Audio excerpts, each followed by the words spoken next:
কাউকে কিছু ভালোভাবে না জেনে খারাপ মন্তব্য বা খারাপ ধারণা করা মানুষের ভুল।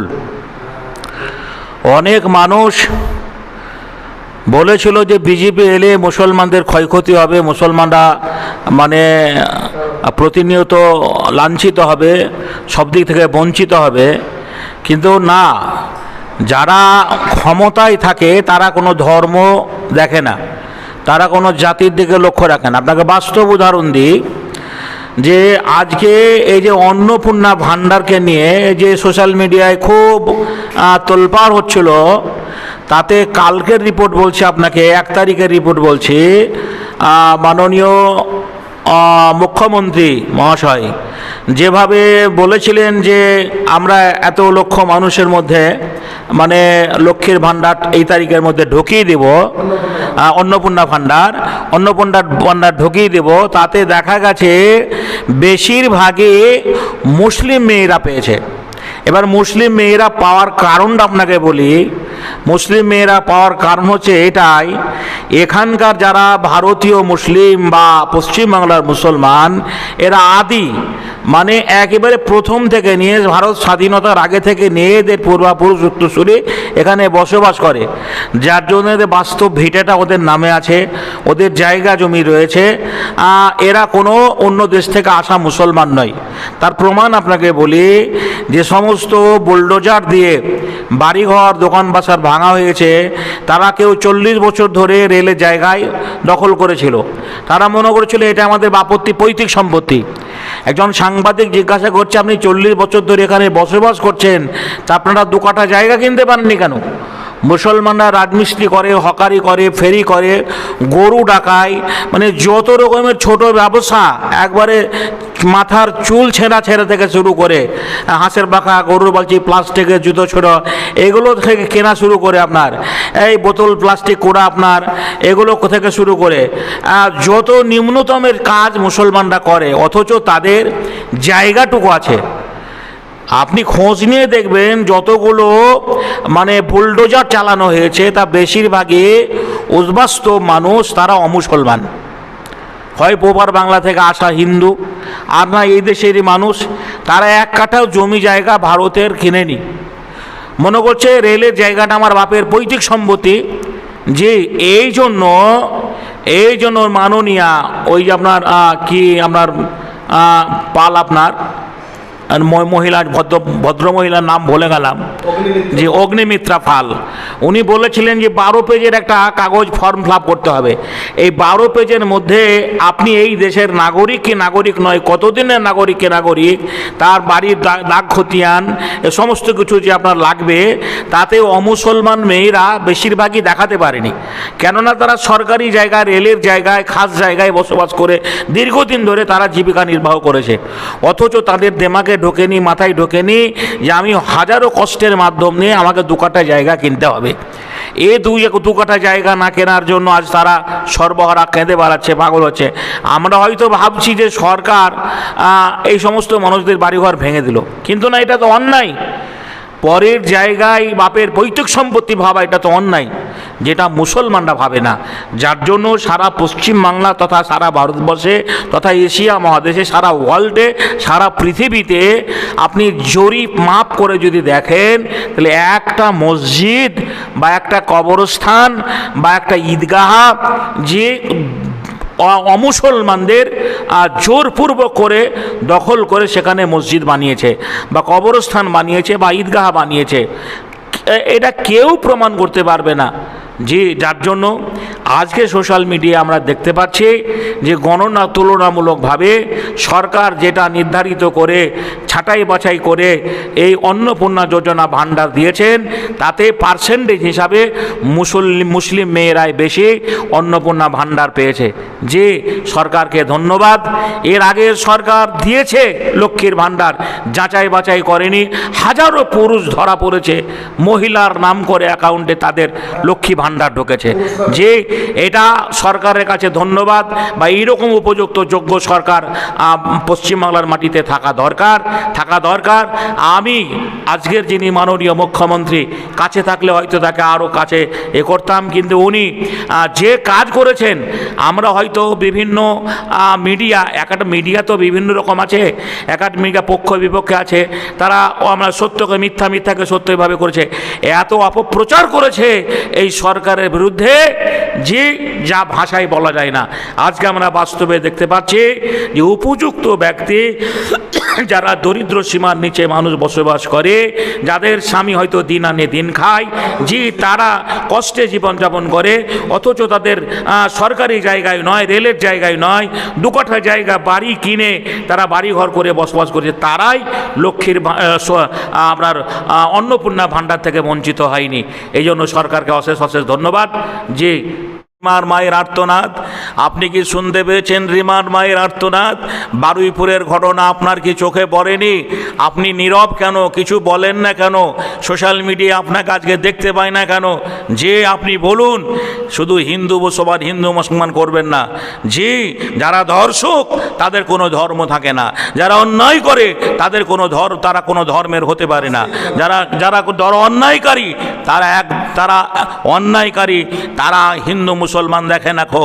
আজ দেখেন রিমা মেয়েটা মুসলিম, অথচ যারা ধর্ষক, যারা মেয়েটাকে ধর্ষণ করে পানিতে ডুবিয়ে রেখেছে, তারা কেমন নিষ্পাপ নিষ্ঠুর। যে আল্লাহ রাব্বুল আলামিন দেশের মাটিতে যেন শান্তি ফিরে আসে।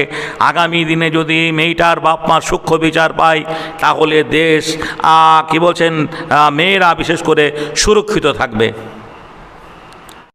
পশ্চিমবাংলার জাতি ধর্ম বর্ণ নির্বিশেষে হিন্দু মুসলমান সমস্ত স্তরের মহিলা অভিভাবক গার্জেনদের কাছে আবেদন, আপনার মেয়েটা যেন সন্ধে 6টার পরে প্রাইভেটে গেলে পরে যে তার প্রতি নজর রাখবেন, খেয়াল রাখবেন।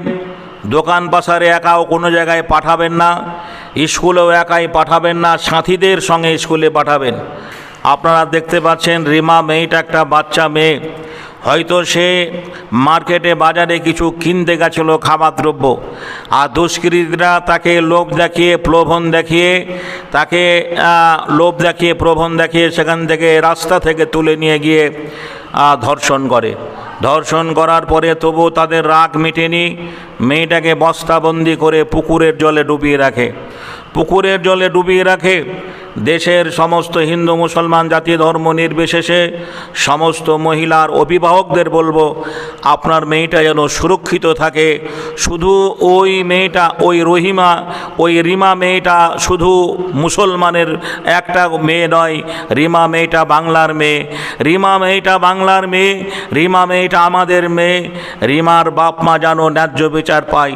সরকার মহোদয়ের কাছে করজোর আবেদন রাখবো, সরকার মহোদয় যেন যে প্রতিশ্রুতি দিয়েছিলেন, যে ওয়াদা করেছিলেন যে সকালে নেব সন্ধ্যায় খরচ করে দেব, যদি এটা বাস্তবায়ন করতে পারেন, এই সরকারকে মানুষ যে ধন্যবাদ জানাবে, এই সরকারকে মানুষ স্যালুট করবে, এই সরকারকে মানুষ সম্মান করবে।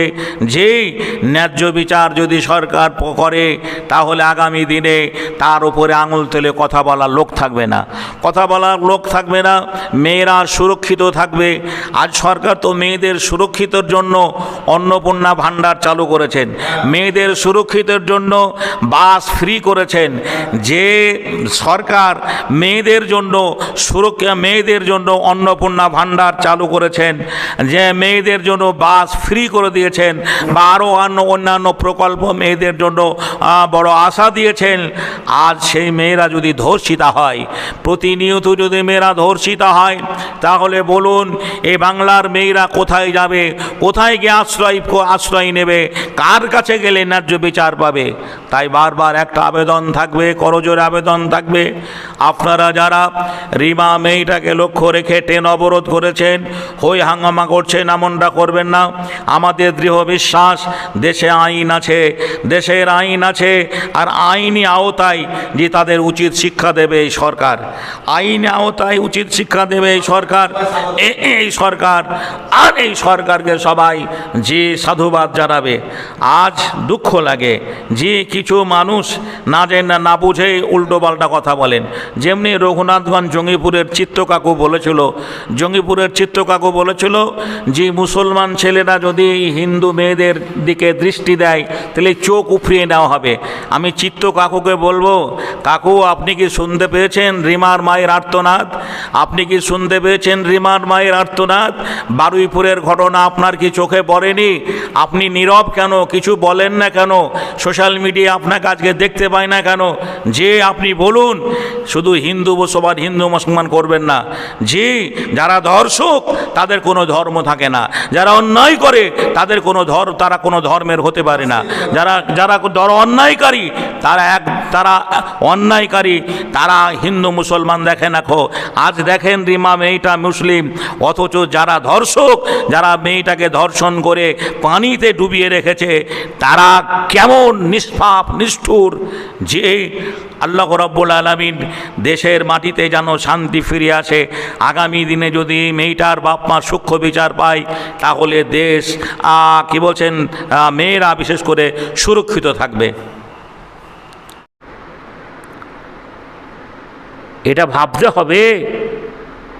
এটা ঈশ্বরচন্দ্র বিদ্যাসাগরের বাংলা, এটা শরৎচন্দ্রের বাংলা, এটা বঙ্কিমচন্দ্রের বাংলা, এটা নজরুলের বাংলা, রবীন্দ্রনাথের বাংলা। যে বড় বড় সাহিত্যিক এই দেশে জন্মগ্রহণ করেছেন, যাদের আদর্শ আমাদের মধ্যে রয়েছে, তারা একইভাবে, তাদের মধ্যে তো এইরকম বিভাজন ছিল না, হিন্দু মুসলমানের এই ছোঁয়াছুঁয়ি ভাবটা ছিল না। একটা মানুষ সবারই জন্য সমান হতে পারে না, একটা মানুষ সবারই জন্য সমান হতে পারে না, এটা বাস্তব। আল্লাহর নবীকে যখন নবীয়তের দায়িত্ব দেওয়া হলো, তো মক্কার কাফেররাও মানতে পারেনি।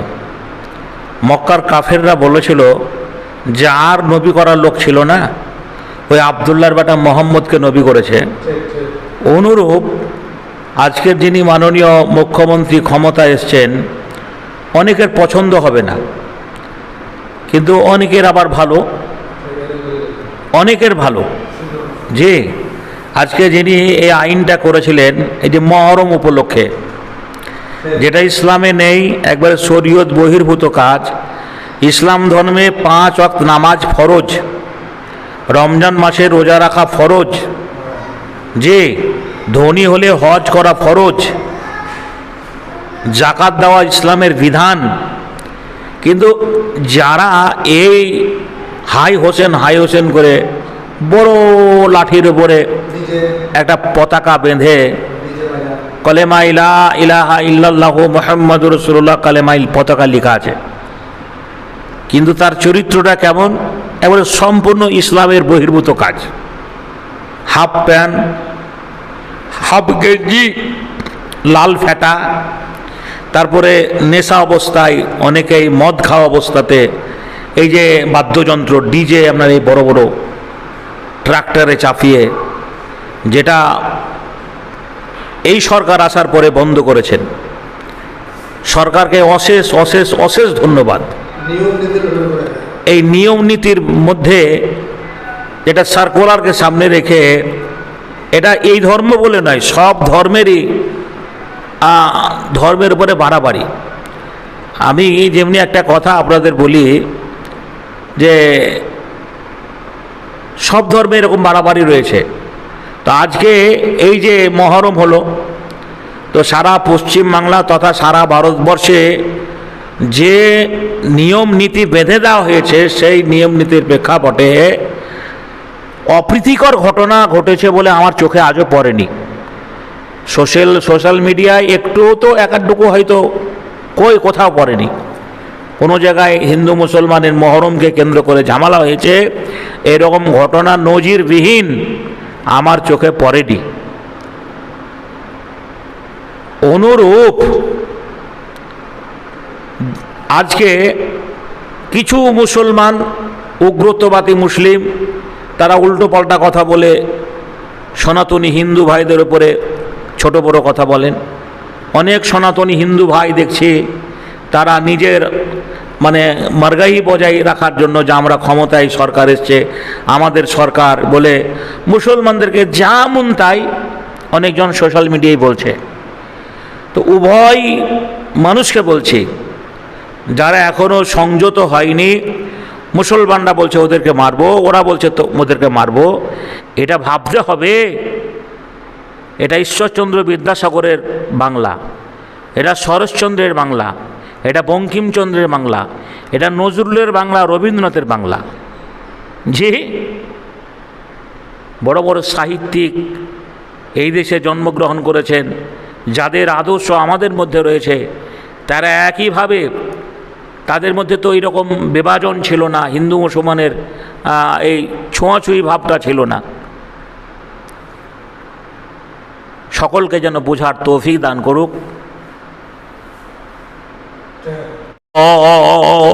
ও দেশের নেতা মন্ত্রীরা শুনে নাও, মুসলমানদের মধ্যে কেমন আদর্শ ছিল, কেমন করে নেতৃত্ব দিয়েছেন, কেমন রাজ্য চালিয়েছেন, কেমন করে তাদের আদর্শটা কেমন ছিল।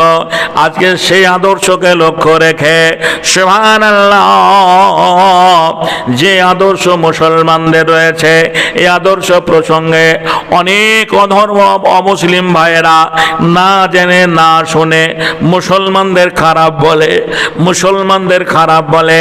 একটার পর একটা ধারাবাহিকভাবে আলোচনা করলে পরে অনেক তথ্য বেরিয়ে আসবে। একদিন মুসলমানদের আদর্শকে দেখে সবাই স্যালুট জানাতো, শ্রদ্ধা করত, সম্মানের পাত্র ছিল। আজ সারা বাংলার মুসলমান শুনে নাও, কেন আমরা অন্য জাতির কাছে এত চোখ রাঙারাঙি দেখি, কেন আমাদের খারাপ বলে, কেন আমরা অন্য জাতির কাছে লাঞ্ছিত, বঞ্চিত, ঘৃণিত, অপমানিত? কারণ একটাই, ১৫০০ বছর পূর্বে আল্লাহর নবী মহামানব, আনকোশ্চেন লিডার অফ দ্য ওয়ার্ল্ড, জগৎগুরু মুহাম্মদুর রাসূলুল্লাহ সাল্লাল্লাহু আলাইহি সাল্লাম বিদায় হতে বলেছিলেন, সাহাবীরা শুনে নাও, আমি তোমাদের কাছে দুটো জিনিস রেখে গেলাম, একটা আল্লাহর কালাম কোরআন, আর নবীর হাদিস। হাদিস ও কোরআনের অনুকূলে তোমরা যদি চলো, বিশ্বের সমগ্র জাতিরা তোমাকে সম্মান করবে, শ্রদ্ধা করবে, তুমি হবে সবার কাছে সম্মানের পাত্র।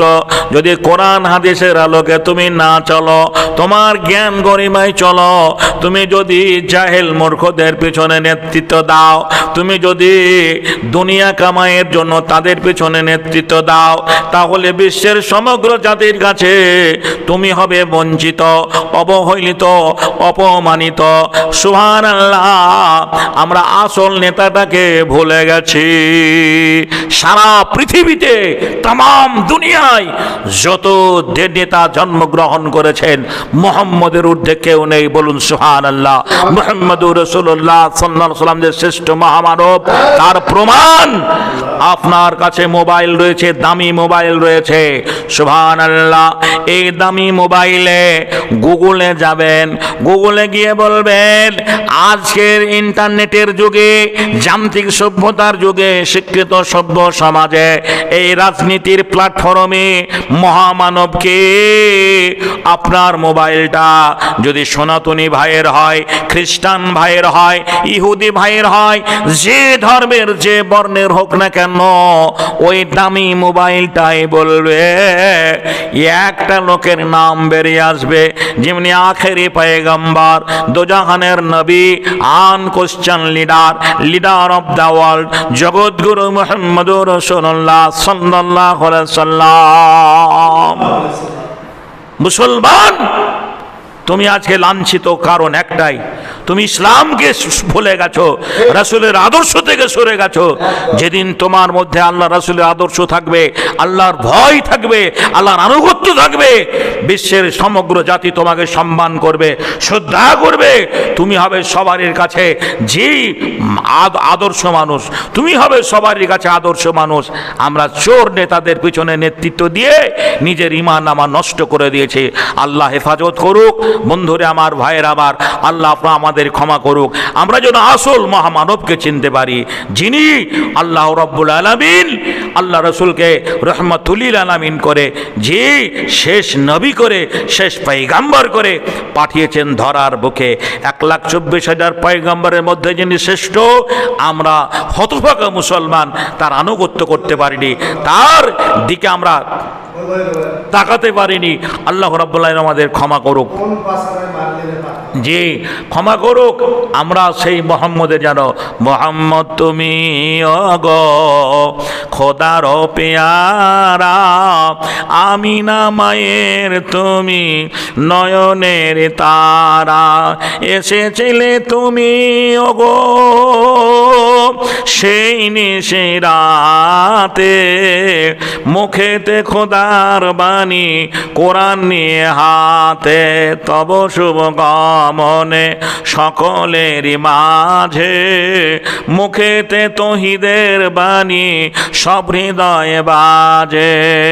ওগো নবী দো জাহান তুমি দয়া করে, শেফায়াত করিও তুমি সাথে নিও মরে, রোজ হাসরে যাবে লোক হবে সর্বহারা, দয়া করে দয়ার নবী দিও গো সাহারা। বাংলার মুসলমানরা শুনে নাও, ও বাংলার মুসলমানরা শোনো, মহান আল্লাহ রাব্বুল আলামিন যে রাসূলকে রহমাতুল লিল আলামিন করে পাঠিয়েছেন, হায়রে হতভাগা আমরা সেই রাসূলের বিধানকে মানতে পারলাম না। আল্লাহর নবী দুনিয়া থেকে বিদায় নেওয়ার পরে প্রথম খলিফা হলেন আবু বকর সিদ্দিক। আবু বকর সিদ্দিক চলে যাওয়ার পরে দ্বিতীয় খলিফা হলেন হযরত আমিরুল মুমিনিন খলিফাতুল মুসলিমিন। আজকে মমতা চলে যাওয়ার পরে মাননীয় শুভেন্দু অধিকারী মহাশয় যেমনি মুখ্যমন্ত্রীর দায়িত্ব পেয়েছেন, ওই রকম হযরত আবু বকর সিদ্দিকের পরে ওমর দায়িত্ব পেলেন। ওমরের জামানায় একটা ঘটনা বলবো। ওমরের তনয় অর্থাৎ ওমরের একটা ছেলে, নাম তার আব্দুল্লাহ, আর হাসান হোসাইন এরা আলীর ছেলে, তিনজনে একই মাঠে খেলাধুলো করতে গিয়ে রাগারাগি হয়। আমাদের ছেলেরা মাঠে ক্রিকেট খেলে, ফুটবল খেলে, হকি খেলে, এক অপরের দিকে মাঝে মাঝে গন্ডগোল হয়, কথা কাটাকাটি হয়। ওই রকম মুখ্যমন্ত্রীর ছেলে ওমরে ফারুকের ছেলের সঙ্গে আলীর ছেলে হাসান আর হোসাইনের কথা কাটা হয়েছে। শেষে কি হলো, ওমরের ছেলেকে আব্দুল্লাহকে অর্থাৎ ওমরের ছেলেকে আল্লাহর নবীর নাতি হাসান আর হোসাইন, আলীর ছেলে ফতেমার সন্তান, তারা দুইজনে কি বলল, মুখ্যমন্ত্রীর বেটাকে বলল, তোর বাপ আমাদের গোলাম, তোর বাপ আমাদের চাকর। ভাই গো, আজ যদি শুভেন্দু অধিকারী ছেলেকে কেউ যদি বলে তোর বাপ আমাদের গোলাম, সে অ্যারেস্ট হয়ে যাবে, ধরা পড়ে যাবে। কেন গোলাম বলেছে? পুলিশ বাড়িতে হাজির হয়ে যাবে। ওমরের ছেলেকে আলীর ছেলে দুটো বলল, তোর বাপ আমাদের গোলাম, তোর বাপ আমাদের চাকর। একথা বলার সঙ্গে সঙ্গে তারা দুই ভাই কান্নাকাটি করতে করতে ওমরের কাছে চলে এলেন। ওমর বলছেন, কি হয়েছে? বলছে, আব্বা গো, তুমি দেশের রাষ্ট্রনায়ক, তুমি দেশের খলিফা, দেশের প্রধানমন্ত্রী, মুখ্যমন্ত্রীর দায়িত্বে তুমি রয়েছ আব্বা। আজ হাসান আর হোসাইনের যে দুই ভাই একই মাঠে খেলাধুলা করতে গিয়ে তারা বলেছে তোর বাপ আমাদের গোলাম, তোর বাপ আমাদের চাকর। আমাদের মন্ত্রীরা হলে বলতো থাম, তাকে দেখছি, জি, লাঠি সোটা নিয়ে তার বাড়িতে হাজির হয়ে যেত। ওমর বললেন, বেটা রে, তোমাকে যে চাকর বলেছে, তোমাকে যে বলেছে তোর বাপ আমাদের গোলাম, এই সাক্ষী কি তুমি আনতে পারবে? সাক্ষী না হলে বিচার হবে না। বলল, আব্বা হ্যাঁ, সেইখানে কেউ ছিল না, তারা দুটো ভাই ছিল। বলে সেই সাক্ষী না হলে তো হবে না। বলে নাও, লাঠি সোটা নয়, বোম পিস্তল নয়, একটা সাদা কাগজ আর কলম হাতে দিলেন আর বললেন, ব্যাটারি, এই কাগজ কলমে সাক্ষী দুটোর নাম লিখে নিয়ে আসবে। ভাই সব, মুখ্যমন্ত্রীর আদর্শ কেমন হওয়া দরকার, একটা প্রধানমন্ত্রীর আদর্শ কেমন হওয়া দরকার। ওমরের ছেলে কাগজ আর কলম বাপের হাত থেকে নিয়ে চললেন আবার সেই মাঠে। কোথায়? আলীর ছেলে হাসান আর হোসাইনের কাছে। তাদের কাছে গিয়ে হাসান হোসাইনকে বলছে, ভাই দেখ, ওই দেখ ওমরের বেটা আবার আসছে, হয়তো দল বল নিয়ে মারামারি লাগবে। বলছে, দেখ তার সঙ্গে কেউ আছে কিনা। বলে, না ভাই, সে একাকী রয়েছে, হাতে লাঠি সোটা নেই, দেখছি একটা সাদা কাগজ আর কলম নিয়ে দৌড়ে আসছে। বলে, ওকে আসতে দে। কাছাকাছি যখন হয়ে গেল, হাসান আর হোসাইন দুই ভাই বলল, ভাই তুমি এসেছো, আমার কেন আবার কি ঝামেলা করবে? বলল, না, তোমরা যে আমার বাপকে চাকর বলেছ, গোলাম বলেছ, এই কথাটা আমার আব্বা মৌখিক শুনবে না, কাগজে লিখে দিতে হবে। ফরাম করে কাগজটা টেনে রাগে রাগান্বিত হয়ে দুই ভাইয়ে লিখে দিল। ওদেরও তো পাওয়ার কম নয়, ওরা রাসূলের নাতনি, ওরা রাসূলের নাতি, ওরা হাসান হুসাইন ফতেমার সন্তান, ওরা কি বলছেন, মা আলীর ছেলে। লিখে দিল, তোর বাপ আমাদের গোলাম, তোর বাপ আমাদের চাকর। ইতি হাসান আর হুসাইন নাম্বার 1, নাম্বার 2, দুই ভাইয়ের নাম সাইন করে কাগজটা দিল। বলে, যা তোর বাপকে দেখা গা। বন্ধুরে আমার, ভাইয়েরা আমার, আব্দুল্লাহ ছলো ছলো নয়নে চোখের অশ্রু করে দৌড়ে চলে এলো আব্বার কাছে। আব্বা গো, তুমি যে সাক্ষী প্রমাণ আনতে বলেছিলে, এই দেখো কাগজে কলমে এনেছি। সুবহানাল্লাহ, মৌখিক নয়, যারা মুখে বলেছে তারা কাগজে কলমে লিখে দিয়েছে, তোর বাপ আমাদের গোলাম, তোর বাপ আমাদের চাকর। ওমর ছেলের কাছ থেকে কাগজটা নিলেন, ঝরঝর করে পানি গড়িয়ে এলো। রব্বুল আলামিন, আমি নগণ্য ওমর, আল্লাহর নবী চলে যাওয়ার পরে, হযরত আবু বকর সিদ্দিকের পরে আমি দায়িত্ব পেয়েছি। রব্বুল আলামিন, জানি না জনগণের পরিষেবা কতটুকু করতে পেরেছি, কিন্তু আজ জান্নাতের সর্দারিনী ফাতেমার 2 সন্তান কাগজে লিখে দিয়েছে, আলীর ছেলে কাগজে লিখে দিয়েছে, নবীর নাতি কাগজে লিখে দিয়েছে, তোর বাপ আমাদের গোলাম, তোর বাপ আমাদের চাকর। রব্বুল আলামিন, আমি নগণ্য ওমর কিয়ামতের মাঠে এই রাজ্য চালাতে গিয়ে যদি কোনো ভুল ত্রুটি করি, ক্ষমা করে দিও। তবে দেশের জনগণের কিছু করতে না পারলেও আমি তাদের 2 ভাইয়ের গোলামি করতে পেরেছি, সাক্ষী প্রমাণ তুমি থেকে যেও। ও দেশের নেতা মন্ত্রীরা শুনে নাও, মুসলমানদের মধ্যে কেমন আদর্শ ছিল, কেমন করে নেতৃত্ব দিয়েছেন, কেমন রাজ্য চালিয়েছেন, কেমন করে তাদের আদর্শটা কেমন ছিল। আজকে সেই আদর্শকে লক্ষ্য রেখে সুবহানাল্লাহ, যে আদর্শ মুসলমানদের রয়েছে, এই আদর্শ প্রসঙ্গে অনেক অধর্ম অমুসলিম ভাইয়েরা না জেনে না শুনে মুসলমানদের খারাপ বলে, মুসলমানদের খারাপ বলে, একটার পর একটা ধারাবাহিকভাবে আলোচনা করলে পরে অনেক তথ্য বেরিয়ে আসবে। একদিন মুসলমানদের আদর্শকে দেখে সবাই স্যালুট জানাতো, শ্রদ্ধা করত, সম্মানের পাত্র ছিল। আজ সারা বাংলার মুসলমান শুনে নাও, কেন আমরা অন্য জাতির কাছে এত চোখ রাঙারাঙি দেখি, কেন আমাদের খারাপ বলে, কেন আমরা অন্য জাতির কাছে লাঞ্ছিত, বঞ্চিত, ঘৃণিত, অপমানিত? কারণ একটাই, ১৫০০ বছর পূর্বে আল্লাহর নবী মহামানব, আনকোশ্চেন লিডার অফ দ্য ওয়ার্ল্ড, জগৎগুরু মুহাম্মদুর রাসূলুল্লাহ সাল্লাল্লাহু আলাইহি সাল্লাম বিদায় হজে বলেছিলেন, সাহাবীরা শুনে নাও, আমি তোমাদের কাছে দুটো জিনিস রেখে গেলাম, একটা আল্লাহর কালাম কোরআন, আর নবীর হাদিস। হাদিস ও কোরআনের অনুকূলে তোমরা যদি চলো, বিশ্বের সমগ্র জাতিরা তোমাকে সম্মান করবে, শ্রদ্ধা করবে, তুমি হবে সবার কাছে সম্মানের পাত্র। যদি কোরআন হাদিসের আলোকে তুমি না চলো, তোমার জ্ঞান গরিমায় চলো, তুমি যদি জাহেল মূর্খদের পিছনে নেতৃত্ব দাও, তুমি যদি দুনিয়া কামাইয়ের জন্য তাদের পিছনে নেতৃত্ব দাও, তাহলে বিশ্বের সমগ্র জাতির কাছে তুমি হবে বঞ্চিত, অবহেলিত, অপমানিত। সুবহানাল্লাহ, আমরা আসল নেতাটাকে ভুলে গেছি।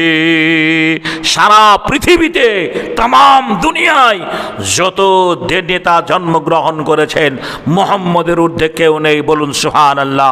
মুহাম্মদুর রাসূলুল্লাহ সাল্লাল্লাহু আলাইহি ওয়াসাল্লাম যে শ্রেষ্ঠ মহামানব, তার প্রমাণ আপনার কাছে মোবাইল রয়েছে, দামি মোবাইল রয়েছে।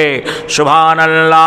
এই দামি মোবাইলে গুগলে যাবেন, গুগলে গিয়ে বলবেন, আজকের ইন্টারনেটের যুগে, যান্ত্রিক সভ্যতার যুগে, শিক্ষিত সভ্য সমাজে, এই রাজনীতির প্ল্যাটফর্মে মহামানবকে।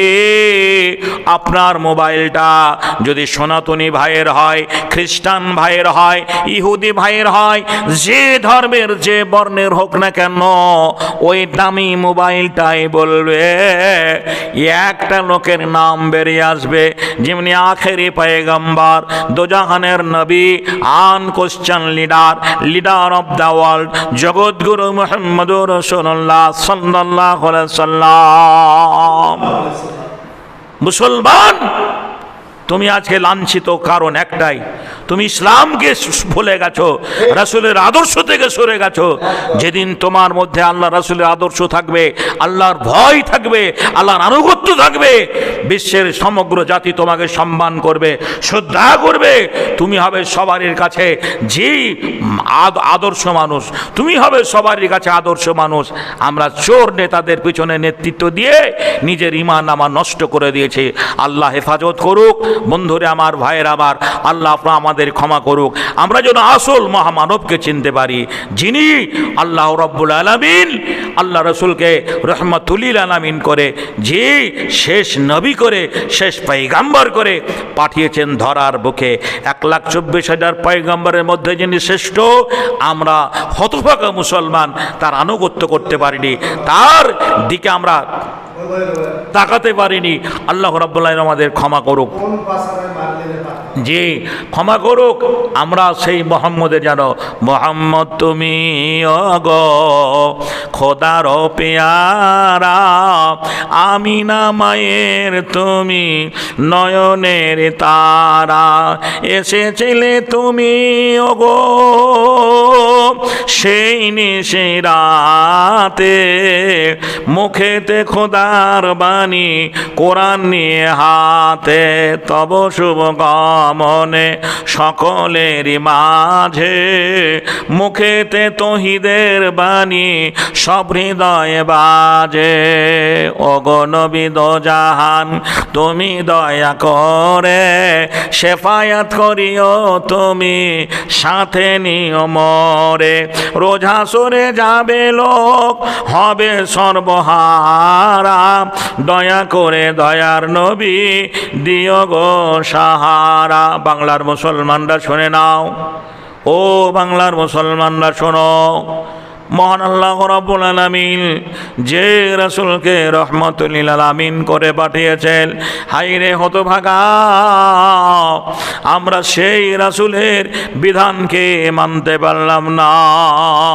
আল্লাহর নবী দুনিয়া থেকে বিদায় নেওয়ার পরে প্রথম খলিফা হলেন আবু বকর সিদ্দিক। আবু বকর সিদ্দিক চলে যাওয়ার পরে দ্বিতীয় খলিফা হলেন হযরত আমিরুল মুমিনিন খলিফাতুল মুসলিমিন। আজকে মমতা চলে যাওয়ার পরে মাননীয় শুভেন্দু অধিকারী মহাশয় যেমনি মুখ্যমন্ত্রীর দায়িত্ব পেয়েছেন, ওই রকম হযরত আবু বকর সিদ্দিকের পরে ওমর দায়িত্ব পেলেন। ওমরের জামানায় একটা ঘটনা বলবো। ওমরের তনয় অর্থাৎ ওমরের একটা ছেলে, নাম তার আব্দুল্লাহ, আর হাসান হোসাইন এরা আলীর ছেলে, তিনজনে একই মাঠে খেলাধুলো করতে গিয়ে রাগারাগি হয়। আমাদের ছেলেরা মাঠে ক্রিকেট খেলে, ফুটবল খেলে, হকি খেলে, এক অপরের দিকে মাঝে মাঝে গন্ডগোল হয়, কথা কাটাকাটি হয়। ওই রকম মুখ্যমন্ত্রীর ছেলে ওমরে ফারুকের ছেলের সঙ্গে কি বলছেন আলীর ছেলে হাসান আর হোসাইনের কথা কাটা হয়েছে। শেষে কি হলো, ওমরের ছেলেকে আব্দুল্লাহকে অর্থাৎ ওমরের ছেলেকে আল্লাহর নবীর নাতি হাসান আর হোসাইন, আলীর ছেলে ফতেমার সন্তান, তারা দুইজনে বলল, কি বলল, মুখ্যমন্ত্রীর বেটাকে বলল, তোর বাপ আমাদের গোলাম, তোর বাপ আমাদের চাকর। ভাই গো, আর যদি শুভেন্দু অধিকারী ছেলেকে কেউ যদি বলে তোর বাপ আমাদের গোলাম, সে অ্যারেস্ট হয়ে যাবে, ধরা পড়ে যাবে। কেন গোলাম বলেছে, পুলিশ বাড়িতে হাজির হয়ে যাবে। ওমরের ছেলেকে আলীর ছেলে দুটো বলল, তোর বাপ আমাদের গোলাম, তোর বাপ আমাদের চাকর। একথা বলার সঙ্গে সঙ্গে তারা দুই ভাই কান্নাকাটি করতে করতে ওমরের কাছে চলে এলেন। ওমর বলছেন, কি হয়েছে? বলছে, আব্বা গো, তুমি দেশের রাষ্ট্রনায়ক, তুমি দেশের খলিফা, দেশের প্রধানমন্ত্রী, মুখ্যমন্ত্রীর দায়িত্বে তুমি রয়েছো আব্বা। আজ হাসান আর হোসাইনের যে দুই ভাইয়ে একই মাঠে খেলাধুলা করতে গিয়ে তারা বলেছে তোর বাপ আমাদের গোলাম, তোর বাপ আমাদের চাকর। আমাদের মন্ত্রীরা হলে বলতো, থাম, তাকে দেখছি, জি, লাঠি সোটা নিয়ে তার বাড়িতে হাজির হয়ে যেত।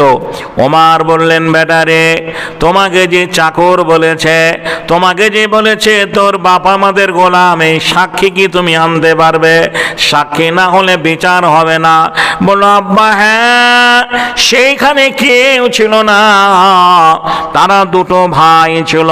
বলে, সেই সাক্ষী না হলে তো হবে না। বলে, নাও, লাঠি সোটা নয়, বোম পিস্তল নয়, একটা সাদা কাগজ আর কলম হাতে দিলেন, আর বললেন, ব্যাটারি, এই কাগজ কলমে সাক্ষী দুটোর নাম লিখে নিয়ে আসবে। ভাই সব, মুখ্যমন্ত্রীর আদর্শ কেমন হওয়া দরকার, একটা প্রধানমন্ত্রীর আদর্শ কেমন হওয়া দরকার। ওমরের ছেলে কাগজ আর কলম বাপের হাত থেকে নিয়ে চললেন আবার সেই মাঠে। কোথায়? আলীর ছেলে হাসান আর হোসাইনের কাছে। তাদের কাছে গিয়ে হাসান হোসাইনকে বলছে, ভাই দেখ, ওই দেখ ওমরের বেটা আবার আসছে, হয়তো দল বল নিয়ে মারামারি লাগবে। বলছে, দেখ তার সঙ্গে কেউ আছে কিনা। বলে, না ভাই, সে একাকী রয়েছে, হাতে লাঠি সোটা নেই, দেখছি একটা সাদা কাগজ আর কলম নিয়ে দৌড়ে আসছে। বলে, ওকে আসতে দে। কাছাকাছি যখন হয়ে গেল, হাসান আর হোসাইন দুই ভাই বলল, ভাই তুমি এসেছো আমার, কেন আমাকে ঝামেলা করবে? বলল, না, তোমরা যে আমার বাপকে চাকর বলেছ, গোলাম বলেছ, এই কথাটা আমার আব্বা মৌখিক শুনবে না, কাগজে লিখে দিতে হবে। ফরাম করে কাগজটা টেনে রাগে রাগান্বিত হয়ে দুই ভাইয়ে লিখে দিল। ওদেরও তো পাওয়ার কম নয়, ওরা রাসূলের নাতনি, ওরা রাসূলের নাতি, ওরা হাসান হুসাইন ফতেমার সন্তান, ওরা কি বলছেন মা আলীর ছেলে। লিখে দিল তোর বাপ আমাদের গোলাম, তোর বাপ আমাদের চাকর। ইতি হাসান আর হুসাইন নাম্বার 1 নাম্বার 2, দুই ভাইয়ের নাম সাইন করে কাগজটা দিল, বলে যা তোর বাপকে দেখা দা। বন্ধুরে আমার, ভাইয়েরা আমার, আব্দুল্লাহ ছলো ছলো নয়নে চোখের অশ্রু করে দৌড়ে চলে এলো আব্বার কাছে। আম্মা গো, তুমি যে সাক্ষী প্রমাণ আনতে বলেছিলে, এই দেখো কাগজে কলমে এনেছি। সুবহানাল্লাহ, মৌখিক নয়, যারা মুখে বলেছে তারা কাগজে কলমে লিখে দিয়েছে তোর বাপ আমাদের গোলাম, তোর বাপ আমাদের চাকর। ওমার ছেলের কাছ থেকে কাগজটা নিলেন, ঝরঝর করে পানি গড়িয়ে এলো। রব্বুল আলামিন, আমি নগণ্য ওমর, আল্লাহর নবী চলে যাওয়ার পরে হযরত আবু বকর সিদ্দিক